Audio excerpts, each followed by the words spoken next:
स्वाभाविक रूप से ये पूर्वी क्षेत्रीय परिषद की बैठक महत्वपूर्ण बैठक होती है जो गृह मंत्री जी की अध्यक्षता में होती है और इस क्षेत्र के सभी प्रदेशों के मुख्यमंत्री इसके सदस्य होते हैं।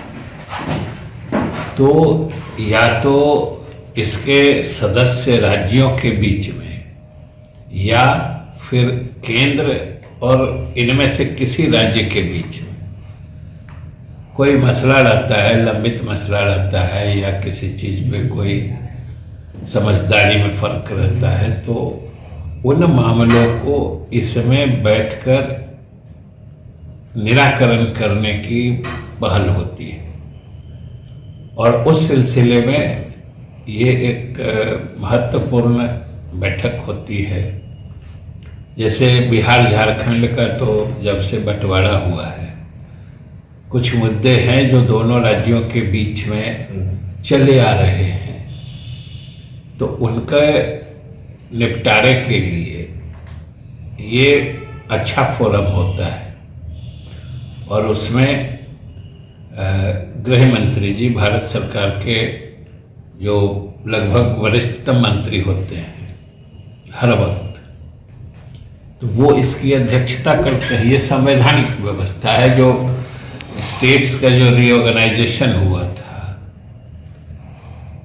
उसी समय, राज्यों के पुनर्गठन के समय ही इसकी परिकल्पना की गई थी कि राज्यों के बीच जो कोई इस तरह के मुद्दे आएंगे तो राज्य के नेतागण या अधिकारीगण ही बैठकर उसका निराकरण कर लेंगे।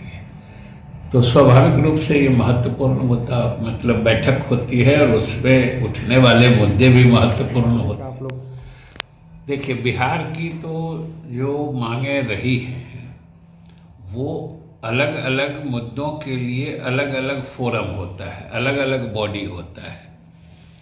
तो इसमें विशेष राज्य का दर्जा मांगना ये तो हमारा एक तरह से समझिए कि मुद्दा है, लेकिन इस जो परिषद की बैठक है इसमें जो मुद्दे पहले से चले आ रहे होते हैं या दो राज्यों के बीच में होते हैं या केंद्र से जो बात उठानी होती है, लोग उसको उठाते हैं।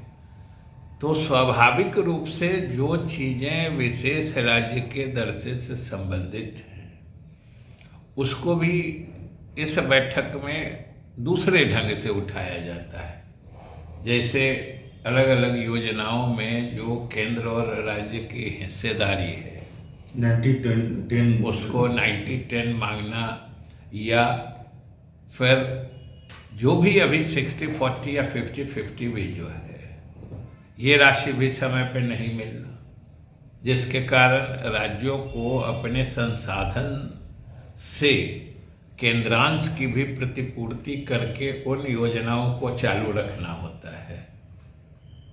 तो स्वाभाविक रूप से राज्य वित्तीय दबाव में आ जाता है। राज्य के अपने संसाधन के पैसे भी केंद्र प्रायोजित योजनाओं में केंद्रांश की प्रतिपूर्ति के लिए लग जाते हैं।